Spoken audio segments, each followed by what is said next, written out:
Breaker 19, is anyone there? I'll see reflected. I feel the end has begun. This is what I call midnight in the Well of Souls. It's that deep, dark time of night when there's not so many trucks out here and you're a little bit tired, but you're not sleepy. You're just tired of the boredom or what the hell ever, and you're just rolling, right? You ever notice it's kind of like a strange choreograph, I don't know if you could say choreography, a choreograph of a dance, a truck driver dance on the road this late at night. Or at least it used to when the roads was more covered up by trucks at this hour. When they're covered up, if you watch the trucks, especially in the wintertime, it's more impressive. But say you have 4 or 5 trucks in front of you and you're all running at consistent speeds. If you use your eagle eyes and reach out far ahead to that lead truck, everybody makes the same move, the same choreographed move to the left or the right at practically the same time. I guess it's kind of subliminal that you're seeing another truck start to phase out into the left lane, and just like clockwork, the second truck will be phasing out, the third truck's phasing out, and it looks like a dance, and it's very impressive to me, especially at night on winter snow. And I think a lot of it might have to do with when you've been driving so long, it's like you have ESP in a way.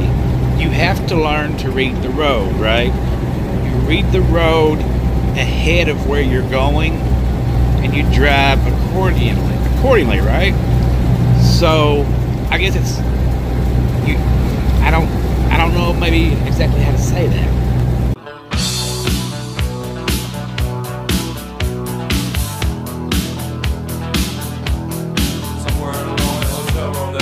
Starting to realize that eternal fate has turned its back on here.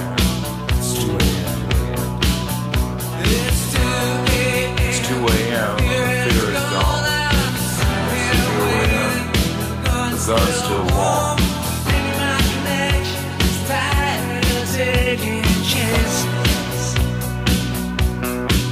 Yeah, there's a storm on the loose.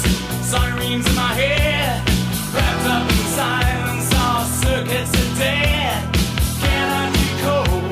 My whole life spins into a frenzy. Now to me, this is the most beautiful time of the night. I mean, the most happy time though. Even though it's depressing, it's peaceful. And you know, people's not pushing up on you. You can get through these cities, and you all know this, without any trouble whatsoever. And it's like peace with depression, because if you run nighttime all the time, and I would 100% prefer to run whenever I wanted to instead of at night. Not, you know, of course I do that, but sometimes when the load demands, you gotta roll when you gotta roll, and you can't always be out here. But on a night when it's not raining, it's just a joy to drive. I love this profession. I've never been happier as a trucker, than I am now. But when I was solo, boy, I mean, for years, I did fight it. I fought it, but even fighting it like I did, it was an internal fight. And I can really understand why so many drivers want to get off the road. They don't want to truck drive. They're just tired of it because they're lonely. I mean, it's not a bad job, but it's a horrible job when you're lonely. And that's something that I love about the channel we do is try to interest wives in coming out here, right? That was not even my intentions, but so many people say, you know, when I see them at the truck stop, how their wives are coming out here now, and they're so excited because they're going to live a different life than they've had on the road before, because everything does change when you have a partner. You know, it doesn't have to be your wife, but it does change for the better, in my opinion.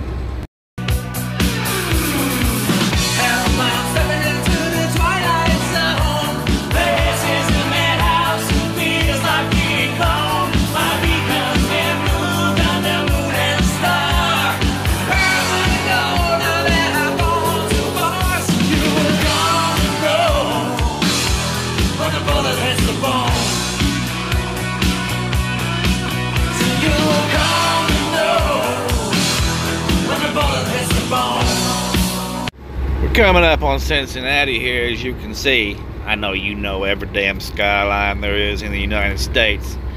Kind of freaks me out when I see movies and they show a skyline and I don't know it. Then I figure, oh, it's Canada or somewhere else, right? Can't know everything. Damn it, I try to know everything. I do try to be a know-it-all. That's a bad thing. But I don't try to push it on everybody. I kind of feel like maybe that's why so many of these YouTubers don't like me at all. I mean, I'm old and I've done everything, and maybe that makes them feel like they're, you know, I don't know what it is with them.